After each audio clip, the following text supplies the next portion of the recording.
Chicago, 2011. A cop is murdered. Police and prosecutors swear they have the trigger man. He swears he didn't do it. How far will each side go to prove they're right? Like it's just one bombshell after another, where you're like, what? The story of a PlayStation, a brain-eating amoeba, and the relentless pursuit of justice. Off Duty, out now. Listen wherever you get your podcasts. This message comes from Jackson. Taxes aren't something you can only think about once a year. With investments, planning for tax day is year-round. Fortunately, Jackson offers tax-efficient products. Visit jackson.com for more information on how our products can make your tax bill a little bit less painful. Jackson is short for Jackson Financial Incorporated, Jackson National Life Insurance Company, Lansing, Michigan, and Jackson National Life Insurance Company of New York, Purchase, New York. Hello, and welcome back to the Psych Legal Pop Podcast. This is a podcast where we talk about popular culture through the lens of an attorney and a therapist. My name is Brooke Brigham. I'm the attorney. And I'm Tess Brigham. I'm the therapist. And we are back for the second part of our coverage of the series American Manhunt, O.J. Simpson. We're going to cover part 3 and 4. If you missed part 1 and 2, that was last week. Mm-hmm. So just go back to last week and you can find that. So this one picks up. So it's part 3 is called the Circus. Mm-hmm. And it picks up, the trial has already started. But they start to get into the DNA evidence. And this guy, Bill Thompson, who is a defense attorney and DNA expert, he's a big part of kind of explaining and pulling together the second half in both of these episodes.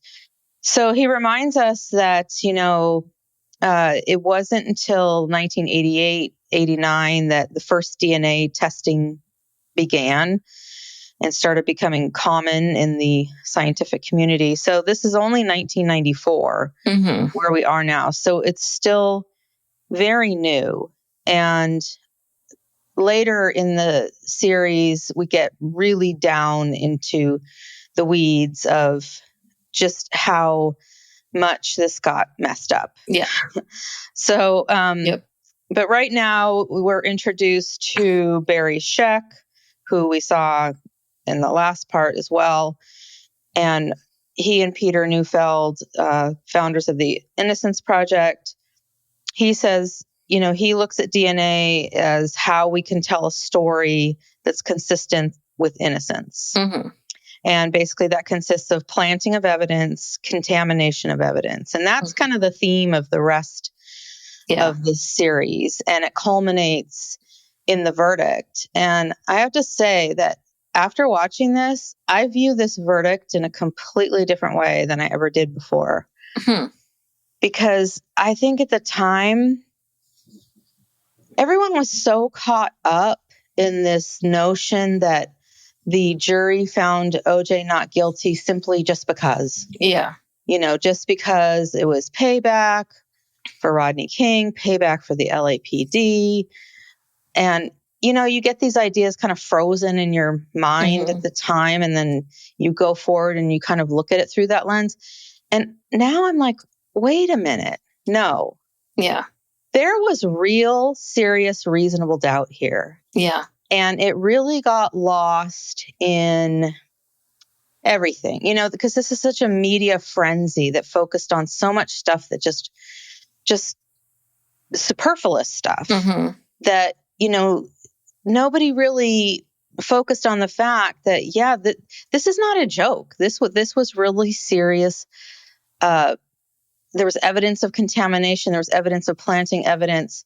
And this is something that had been going on in the LAPD rampantly for a long time. This was nothing new.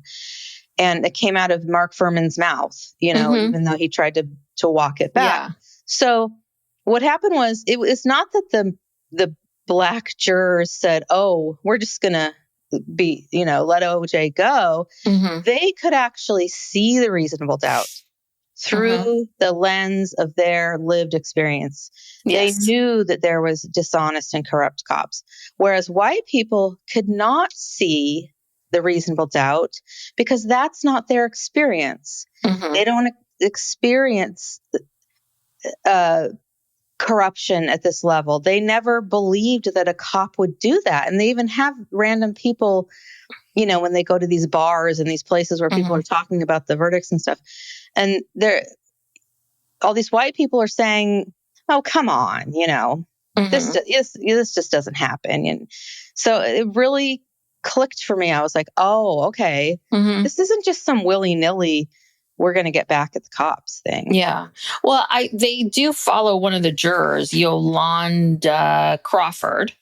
And I appreciated her because I really felt like she was kind of giving us her play-by-play of what her mindset was.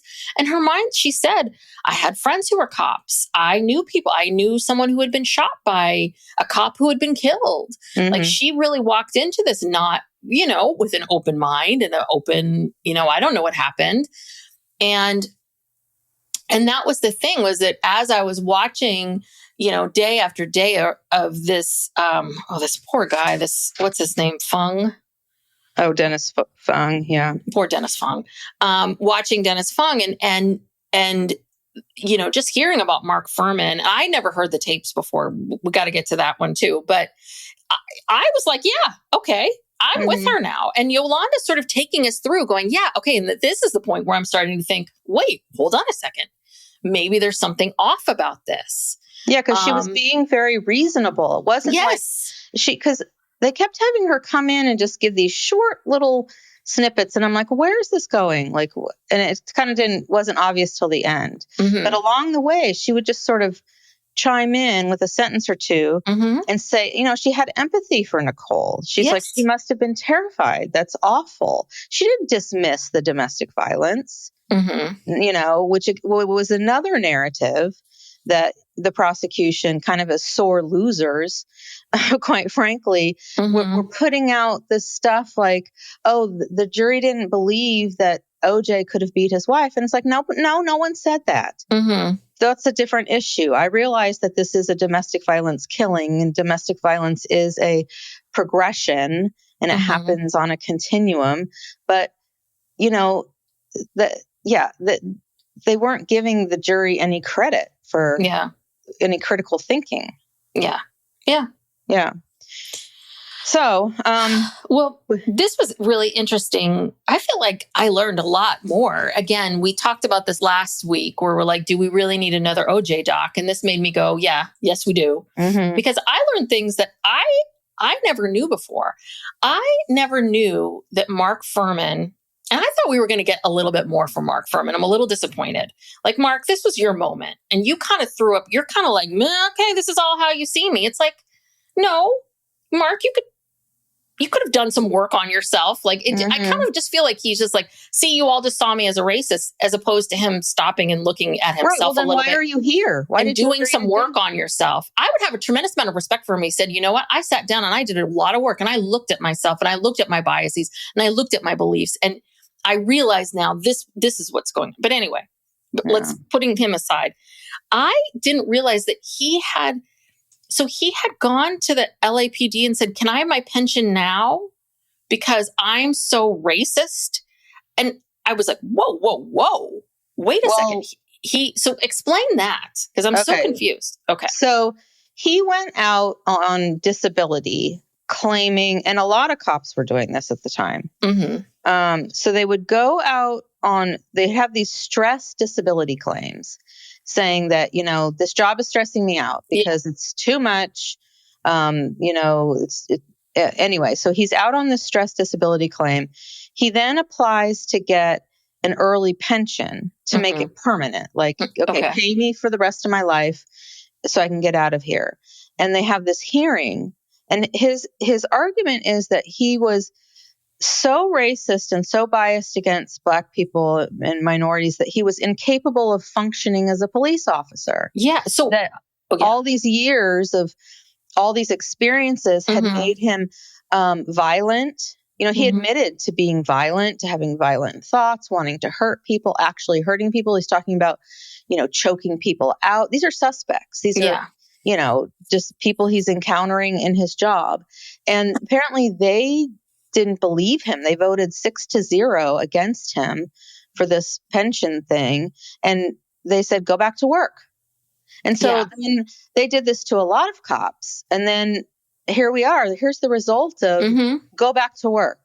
Because obviously he was telling the truth, because he went on to continue to talk about people in this manner, as we saw on the tapes from the screenwriter.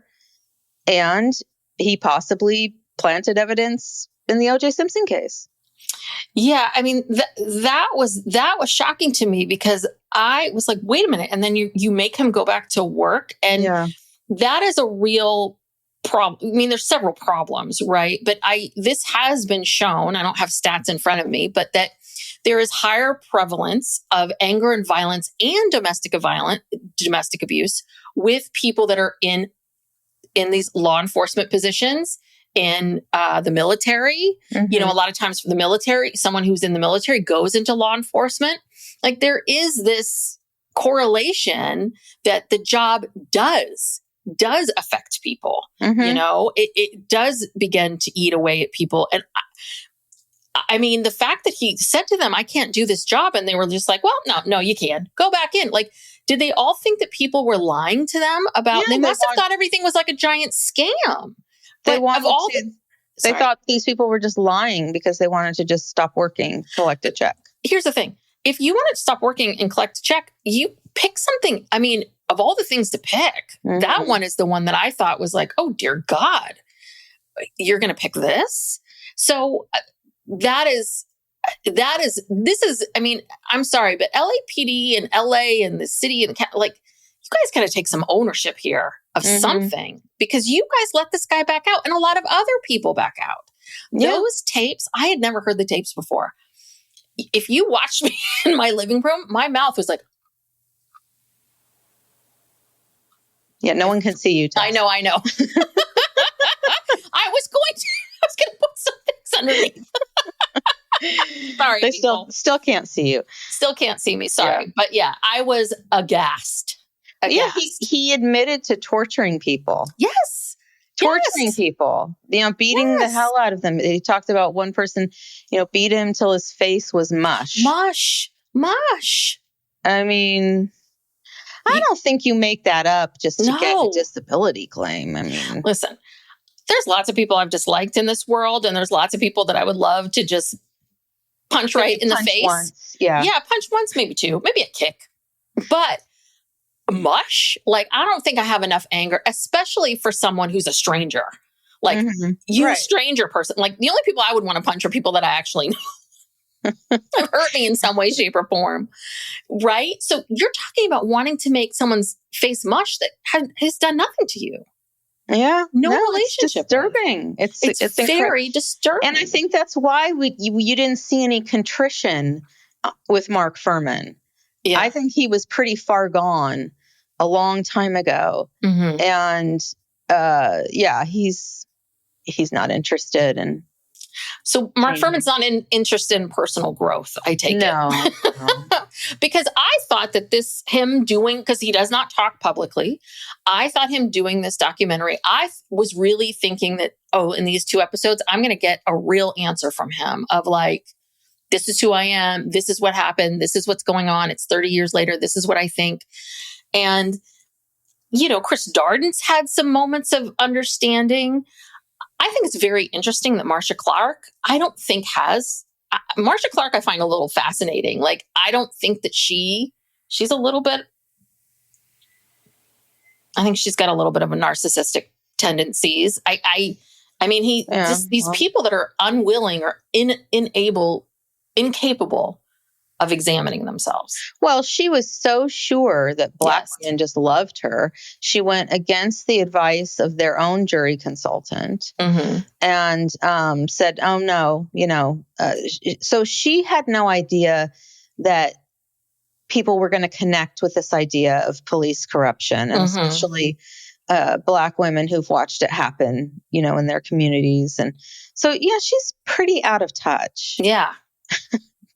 Really very out of touch. I don't know. Well, and all of them out of it just felt like you were all out of touch, but it just felt like Marcia Clark. The thing that I found really wrong is just, I kind of feel like she just turned, the minute things were going wrong, you're part of a team. And the minute things went wrong, you started turning your back on people. I'm sorry, but I do believe that Mark Furman, because he claimed that he had reached out to Marcia Clark and wanted to talk to her. I believe she ignored all of his phone calls. I believe that.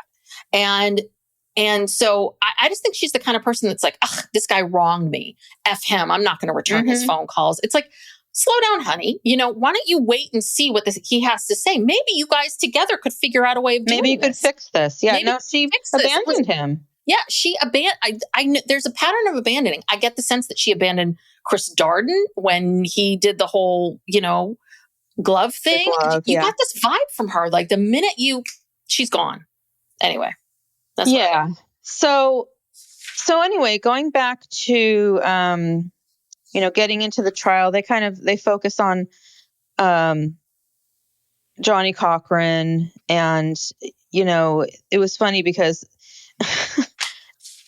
Carl Douglas, who ends up being kind of the narrator of this film. He's a character, man. He is a character. And he firmly believes OJ is innocent. Do you still think he said that? Oh, no, I believe he does. No, he said at the end, he said, I don't know what happened, but I feel comfortable in knowing that I defended a man who, that there was reasonable doubt, and I defended a man who should not have been convicted. Okay. And I feel fine with that. All right. Yeah. Yeah. So he specifically said, I don't know what happened. So anyway, just this, this starts the kind of the split between Bob Shapiro, who's kind of a lazy lawyer. Yeah. He said something like, OJ's going to lose. Let's just do the best we can for him. Yeah. And Cochran's like, fuck that. We're going to win this thing. He's like, I've been practicing here all these years. This shit happens all the time. And he said, of course they did this. This is LA. Well, but the other part of it too is, what kind of deal, Bob Shapiro, do you think you're going to get for OJ besides life without parole? Well, he wasn't even trying to deal. He was just basically saying he's guilty. He's going to lose. There's not a lot we can do. We're just going to try to do the best we can for him. He didn't believe in his innocence at all. And maybe, Cochran maybe did, maybe didn't notice that what he was focusing on was, of course, there's police misconduct here, which has nothing to do with OJ's guilt or innocence. Yeah. It's simply something to raise reasonable doubt. But Cochran was 100% sure he knew from everything that he'd experienced and seen that there was crooked shit going on in this case, just like every other case. Yeah. This case is no different just because it's OJ. But, that they really got handed this gift with Furman. And then we see Jeffrey Toobin, who I can't believe they let this guy back in. Jeffrey Toobin? Yeah. Now, okay, so because I had some thoughts about Jeffrey Toobin, and I'm like, I know this name. I'm sorry. You know what he did, right? Okay, let me just. Is this the guy that was jerking off on a Zoom meeting? Yes. I don't know if he thought, I think he thought he was off camera, but he wasn't. And he was having a Zoom meeting with colleagues from the New Yorker, where he was a writer, and he was masturbating. And everyone's like, hello, Jeff, we can see you. Your camera's on. And so he got let go from the New Yorker, and then he was working. He was for years, he was a legal analyst at ABC News. And then CNN took him back and gave him a job. And now he's in this documentary. And I'm like, God,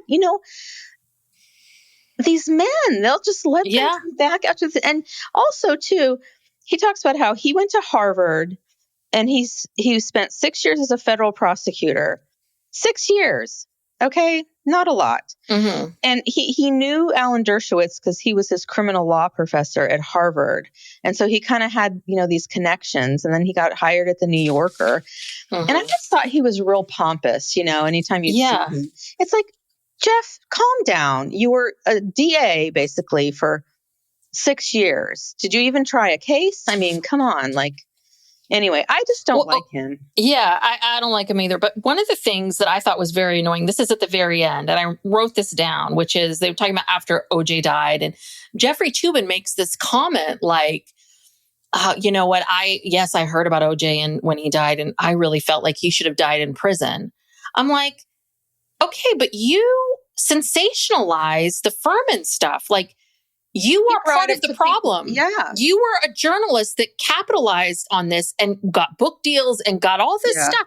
Oh, he should have died in prison. It's like, fuck you, Jeffrey Toobin. Like, don't sit here and pretend like now justice was denied. It's like, you were part of this too. Yeah. So don't pretend like you didn't have a part of this. But I knew that name was familiar. I was like, is that the same guy? Oh my God. So you really have to think about someone that cannot wait till the end of a Zoom meeting to jerk off. I know. This was 2020. You could jerk off all goddamn day. Right. There wasn't a lot happening. There's not a lot happening. You're in your house by yourself. You could be doing it 24/7. 1 hour a day, you got to stop for your meeting with your colleagues. God, that's an illness. Well, let me tell you a little other piece of gossip about him while we're on the subject. Okay, good, because I don't like him. So many years ago, he had an affair with the daughter of another legal commentator. I can't remember his name. But anyway, and she was 13 years younger than him. Mm-hmm. And I think he was married. Yeah, he was married, had a family, had an affair with this young woman, got her pregnant, gave her money to have an abortion, said, I want you to have an abortion. She didn't do it. And he said, well, don't expect anything from me. And he just abandoned her. Mm-hmm. And then she took him to court and had to sue him to establish paternity and get child support. And he's never even seen the kid. Ugh. And what a winner. And his friend, and this is the daughter of his friend. Mm-hmm. He was also another legal commentator. Is he still married? To the same, I don't know if he's still married to the same woman. I kind of think he is. Oh dear God, this woman really has put up with a lot here. She's probably she'd go away. I don't want to see him. I don't want to see him in any documentaries. But I cannot stand people who profit from something, get something from something. You were part of the problem, and then at the end you kind of have like, how did this? Like, yeah, keep jerking off, you idiot. Yeah, go back to jerking off. Let us all just go on our way. So then they get into how, the case could have been filed in Santa Monica, in the Santa Monica courthouse, because that's the jurisdiction where it occurred. But then that would have been pretty much an all-white jury, and they didn't want that. They didn't want a repeat of Rodney King. And so they made the decision. I also had heard, I don't even know if this is true, but back in the day, people said they also wanted it to be in downtown LA because that's where their offices are. Mm-hmm. And they wanted to it would be difficult to have to go back and forth between the main branch and Santa Monica every day. And they just wanted to be close there and have all their resources there and everything. But Santa Monica is a separate city, and is Santa Monica LA County? Yeah. Okay, it is. Okay. So in a county, they'll have several, courthouses in different cities, especially Los Angeles because it's so big. So it's still Los Angeles County, but they wanted to avoid the white jury. They really thought that they had a slam dunk case, and they wanted the jury to be diverse. They did not want to have a repeat of Rodney King. Mm-hmm. And everyone has really, really high hopes for this jury. And so speaking of jury selection, you remember the woman who was the jury consultant for OJ, Joellen Demetrius? Mm-hmm. And she pegged this. Her profile for the best juror was a female African-American with a high school diploma or less, who was skeptical of the police. Mm. And she actually served as the jury consultant for that guy, Kyle Rittenhouse. Mm-hmm. who was also acquitted. Yeah. So She's good. She's good. And like I said, the DA's jury consultants were basically telling them that, that Black women are the word. You do not want Black women on this jury. Mm-hmm. And then Marsha Clark said, well, F you. I'm going to do what I want. Yeah. And that's part of the problem, too. Has she ever come out and had an interview where she kind of owned up to some of these mistakes? Like, yeah, I wasn't listening to anyone. I thought I knew what was best. I highly doubt it. Not that I'm aware of. Yeah. I mean, she wrote her book after the trial like everybody else did. But of course, it was just a self-serving, thing. And I know. And it wasn't even far enough after to really do any kind of reflection. Mm-hmm. I don't know how she feels today. I think she just doesn't even want to talk about it. Well, yes and no, though. Sarah Paulson, who played her in the Ryan Murphy docuseries, took her to the Emmys or Golden Globes and was her date. Yeah, because that's something fun and glamorous. I mean, I don't think she really wants to talk about what happened or her role in it. Yeah. I mean, I'm sure they asked her to be part of this movie. Oh, I'm sure. Yeah. So. All right. Psych Legal Pop will be right back after these messages. This message comes from Jackson. Taxes aren't something you can only think about once a year.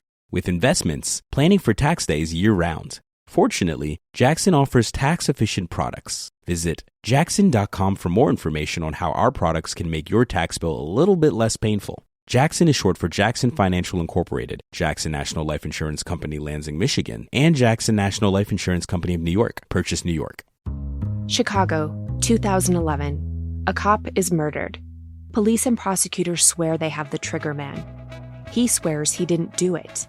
How far will each side go to prove they're right? Like it's just one bombshell after another, where you're like, what? The story of a PlayStation, a brain-eating amoeba, and the relentless pursuit of justice.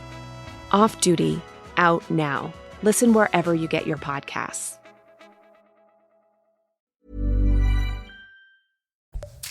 Where are we now?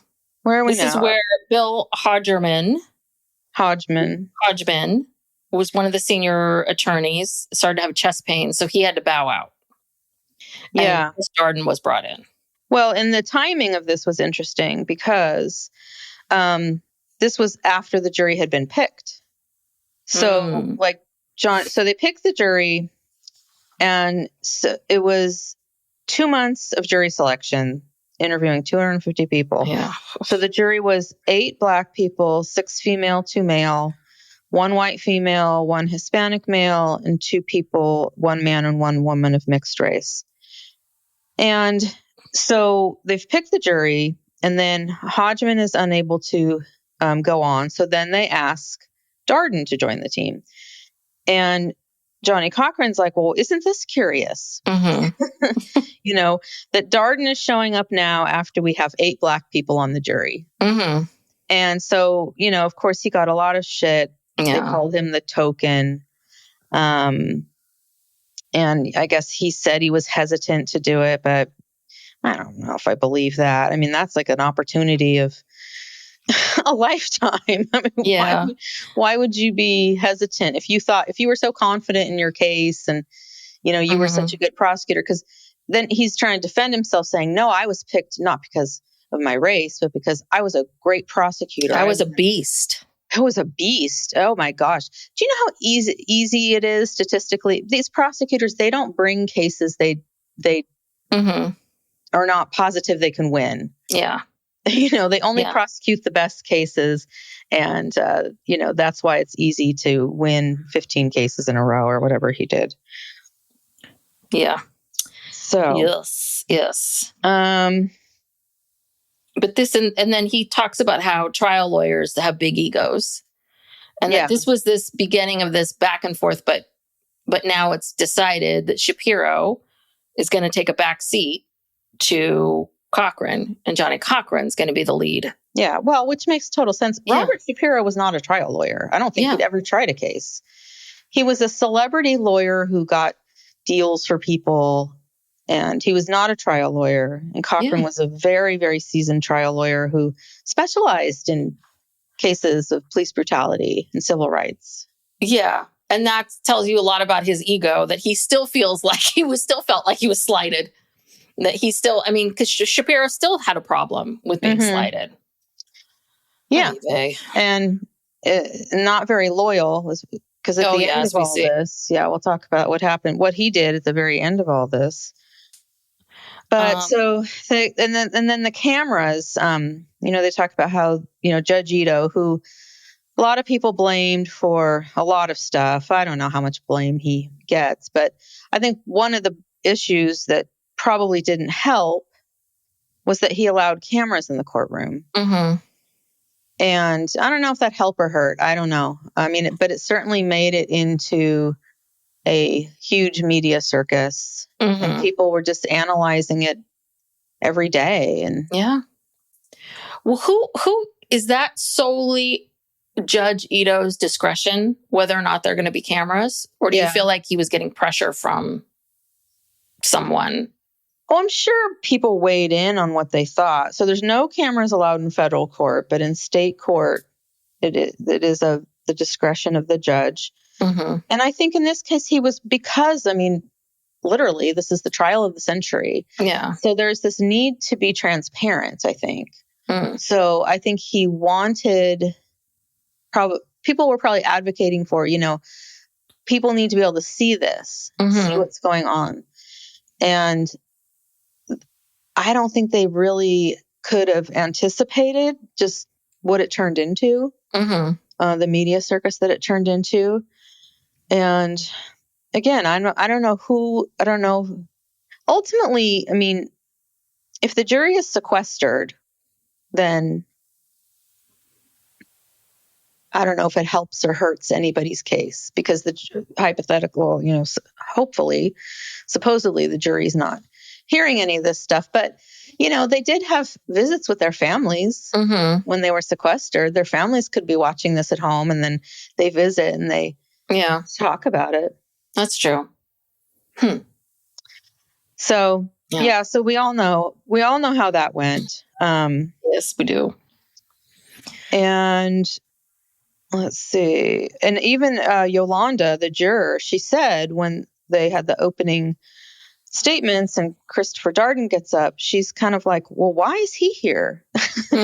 She could tell that they were planning to race. And, she knew that he was brought in, kind of at the 11th hour, because Hodgman, I think, was the one who, he was still on the case when they were doing jury selection. So the jurors are seeing him for the first time. Yeah. He wasn't there during all of that. And so that was her first clue that something was up. And so, Cochran comes out with his themes of a, rush to judgment.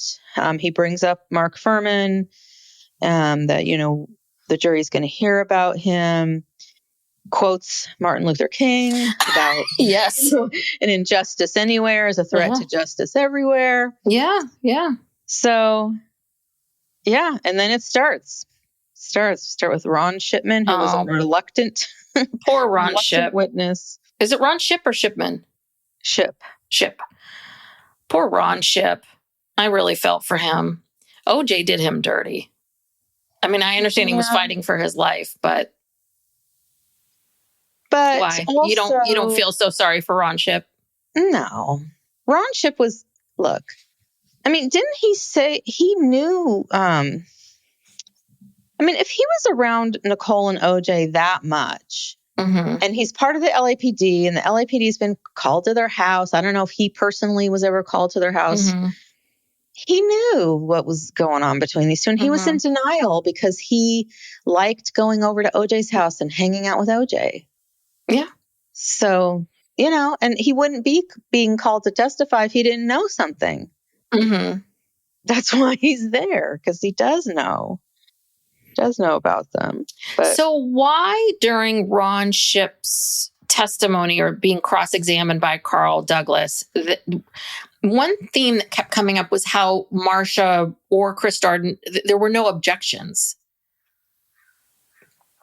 there weren't a lot of objections. They kind of just let them sort of hang. Well, Ron Shipp was saying that he kind of felt like they let him hang out to dry a bit. Well, I don't think there were no objections. I think what he was saying was that they were objecting, but they were getting overruled. Oh, okay. Like every time he started to get into trying to attack his credibility, if they would object, then the judge would just overrule it. So there was like no way for them to really protect him. Oh, okay. Yeah. Got it. So then, the stuff with the domestic violence starts coming in. The 1989 911 call, which was particularly bad. Yeah. And she called 911 8 times that they could find. And he was actually prosecuted for one of the incidents where he pled no contest. He never, nothing happened to him. Mm-hmm. But, that was when she lived on Gretna Green, and that was the time where he was breaking down the door, and she's like, he's going to kill me, and the kids are upstairs. And the documentary that we saw, I think it was the one that her sisters made, where they talked about how one of OJ's habits that he did was after they broke up and she moved into this condo, he would lurk in the bushes and spy on her, and he would catch men coming over and, go crazy. And it's probably what he was doing there that night, that the murder happened. And, I don't know. It was just happening in front of all of these people, and it's documented, and it's just really sad. Yeah. It's really sad that nothing was done to protect this woman. Yeah. Well, and then is this where they get into Tom Lang, his testimony, one of the detectives?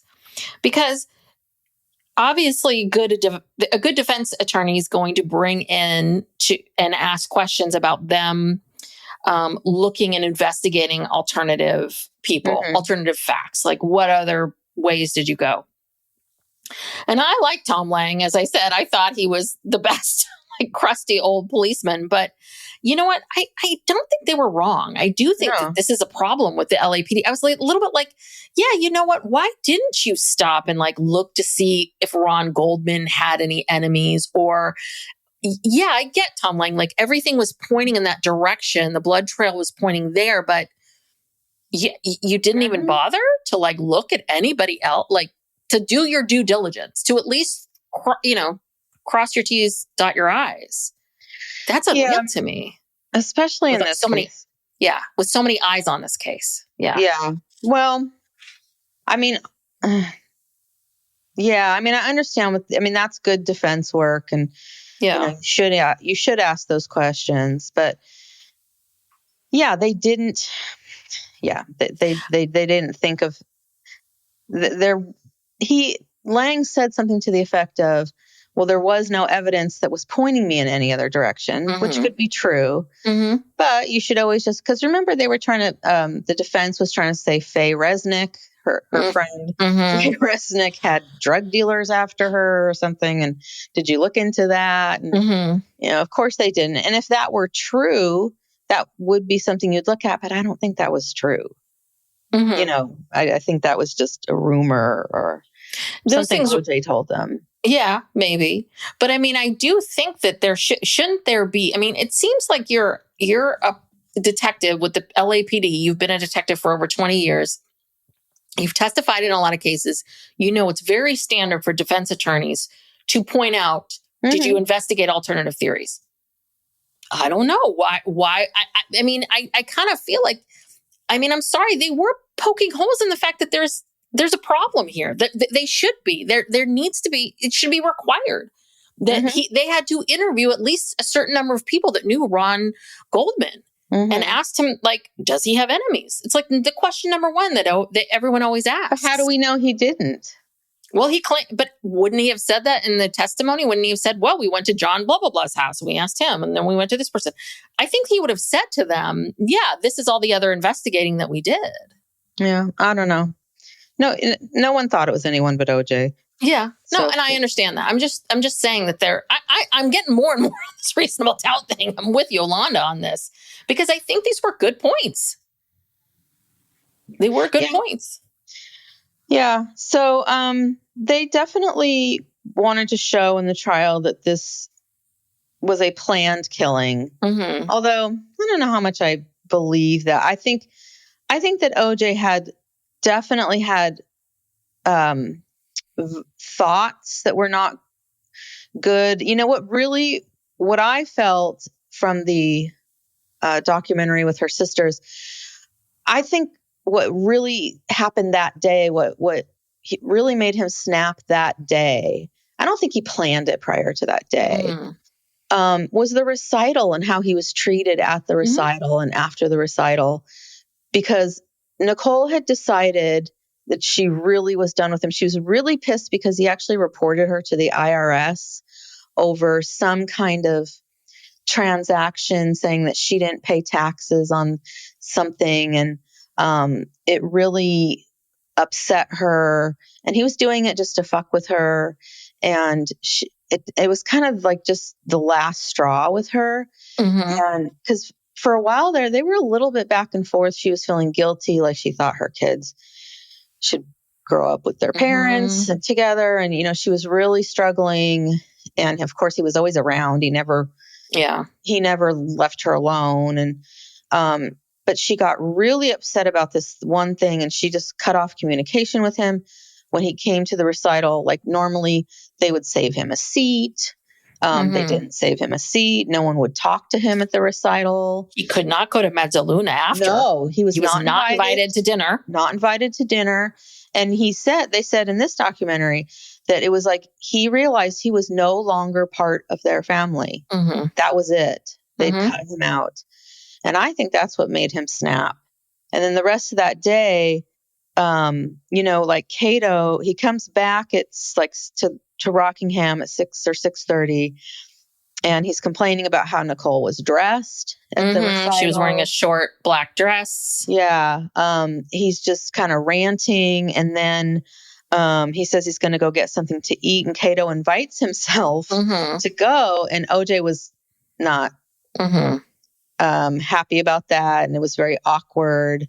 And I think he was thinking when he said he was going to leave, I think he was leaving to go to confront Nicole, not necessarily to kill her. I don't know, but he was going to go confront her, but that got delayed because he had to go to McDonald's with Cato. Or he said, because he wasn't invited to dinner and maybe he thought maybe he was going to go to that restaurant. Maybe he knew where they were going. And he's like, maybe I'll drive over there and I'll stalk her there. Or I'll wait outside or I'll do this or I'll do that. And Cato kind of threw him for a loop. It delayed it. I'm with you on this. I don't think he planned it in that way. I do think that before he got on that plane, I think he was like, I got to confront her over this. I've got to, I'm mad. I'm angry. And I've got to say something to her. Like he needed to see her or confront her. Yeah. So I guess the last time Cato saw him, it was like 9:35. They got back to the house. Cato goes, starts to go in and he thought OJ was going to come in and OJ didn't. And he got back into his car and he left. And so there was like an hour and 10 minutes that's kind of unaccounted for. And, they have this timeline which is kind of silly. They're basing it on this dog. The plaintive wailing of a dog at 10:15, and that's what they think that's the time of death. And FYI, there are murders at my house like every 20 minutes because my dogs are wailing conststantly about someone walking by. I mean, that's really stretching it. That's like, okay. And then the woman who sold her story claims that she saw him. I don't know how credible of a witness she really is. Oh, really? I kind of felt bad for her because I felt like Marsha Clark was mean to her too. Well, she fucked up her thing, her timeline. Known that she wasn't supposed to. She wasn't the lady was not working at the time. Someone was willing to buy your story. How was she to know that she was? Well, maybe Marsha should have told her. Yeah, that's what I'm saying. People who are going to come after you and don't do this. Yeah. So that's it. But it's like, but Marsha's mad at her now. It's like, maybe you didn't do your job, Marsha. Anyway, that was at 10:50. So if it's only a 4.5 minute drive from Nicole's to OJ's house. So if they claim the murder happens at 10:15, why is he just driving back at 10:50? What was he doing there for another, 35 minutes? So that doesn't really make sense. And then he was able to get in and get his stuff, change his clothes, do whatever, shower, and get picked up at 11:05. I mean, that's 15 minutes after this woman allegedly sees him driving. This is a crappy timeline. I always thought it was really a stretch. And I never understood, like, I wonder how far in advance this trip to Chicago was even planned. Well, that's a good question. Darden made it sound like this trip was planned as an alibi. And, because the killing was planned. Well, if it was planned as an alibi, why didn't you use it as such? Like, why did you do everything? I mean, the timeline was still off. I don't know. Well, and also, I don't know. We see in the first couple episodes the limo driver testifying, and I got the vibe that it was very much like that the limo driver had a gig. Like, oh, okay, it's 10 something. I take this person to the airport at this time. I didn't get the sense that, like, he was that day calling them, right, saying, okay, I got to go to Chicago. He had something in Chicago that he was going to, right? He had a reason. So I didn't think it was that. I think it was very much, I gotta yell at her before I get on this plane. He wanted to rage on her. Like, how dare you, treat me like this? Yeah. Scare her to death. And then, sorry for the, comment, but like, scare her so much or get her to take him back. Like, and okay, now I can get on this plane and go. You know? He needed that control again. Yeah. So, all right. Have we gotten to the F. Lee Bailey and Furman? Well, yeah. So let's go to the glove. Let's go to Furman. Okay. Furman. And, I guess they have to, who was it in the documentary that was saying that they had so much other evidence? Why did they even use the glove? I think it was maybe Furman. I think he was saying, well, if you thought there was such a issue with the glove, like, why keep it out? But they couldn't keep the defense from bringing it up. So anyway. Well, but I also, Bill Thompson, the DNA expert, he made a comment about that too. But I think it was really Furman who felt like he was being hung out to dry, which he was. And, again. And it is quite a coincidence that this guy finds both of the gloves. It is. It is. It is really, oh, wow, lucky you. And also, the second glove at Rockingham is like in the back of the property in between a wall that you have to scale to get over and this little bungalow where Cato's living. Like, why would you plant it back there? And why would you, I mean, I don't know. It's just, it's strange. Yes, it is. I don't know. Well, and the other thing I thought was very strange, which really helped the defense, was, I guess it was Van Adder. Like, they interviewed OJ, took his blood, and then Van Adder or someone else went to the crime scene, went to Rockingham, dropped it off with Fung there, versus taking the blood from OJ straight to the police department, which is what protocol is. And again, I think that was back to the whole thing of how they ended up with OJ going down the 405. It was about the celebrity part. And I think Van Adder was like, I'm going to go take it right to Fung and give it to him. But that really hurt their case. Because, all you needed to do was just open up that vial and plant it. Yeah, and this comes later, but the back gate, the whole back gate thing. Oh, God, yeah. Where there's no blood on the back gate that's even seen, let alone tested, the night of the murders. And then suddenly 2 weeks later, they're like, oh, there's some blood on here. Let's test it. that was really strange. And Really but why is where's the prosecution in all of this? Why aren't they going, wait a second? I just felt like the defense found a lot more stuff or inconsistencies than the prosecution did. Well, the prosecution was really obsessed with these blood droplets at Bundy and at Rockingham that were a mixture of OJ and Nicole's blood or OJ and Ron's blood, or, and that they really backed themselves into a corner because that's how they attacked this whole cross-contamination thing. Mm-hmm. Because at the crime scene, they covered her with a blanket that was not sterile. It came from inside of her house. And they were going back and forth between the bodies. And it's this transfer of, this cross-contamination. And as the DNA expert explained, it takes very little DNA to cross-contaminate. And then something over here is contaminated, then it contaminates something else. And, it's like a virus just spreading around. So I found that really interesting. Yeah. That comes on a little bit later. But anyway, so, they call him F. Lee Bailey. They talk about the glove and they go through how he found it and all that kind of stuff. But what F. Lee Bailey really did was set him up to, take the fall later for using the N-word and talking about Black people in a certain way and being violent and having, all that stuff. Yeah. And I thought Mark Fuhrman was going to address that, but he never does. He never addresses why he lied, why he felt like, but we never hear from him. He never says, you know what, I know I lied. I shouldn't have lied. I felt like if I admitted that I had said those things, that everything would fall apart. Well, I think he did say something along those lines that he was, fucked if he did, fucked if he didn't. Or, he acknowledged that and he admitted to lying.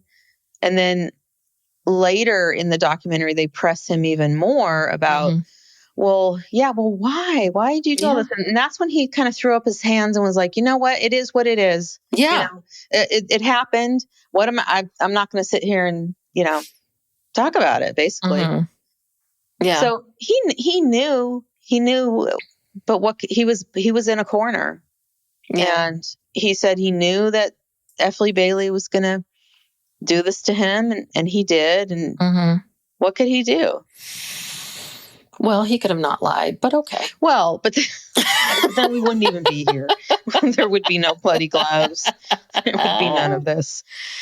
So anyway, that's like the end of episode 3. Yes. Because F. Lee Bailey got him in a corner to admit that he had not said the N-word in 10 years. Had not said the N-word in 10 years. And apparently he had a lot. Surprise. Surprise, surprise. Surprise, surprise.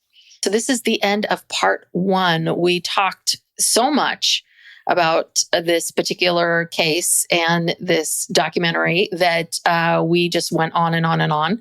So we divided it into 2. So please check out the second part of this where we discuss primarily episode 4 of the documentary. If you are, if you like our podcast and like us, please give us a 5-star rating and review. If you haven't already, please check out our Patreon, where you get bonus content from us. Go check us out on social media at Psycholegal Pop, at TikTok, Instagram, Facebook, Blue Sky, and tell your friend about the podcast. All right. Thanks so much. Bye.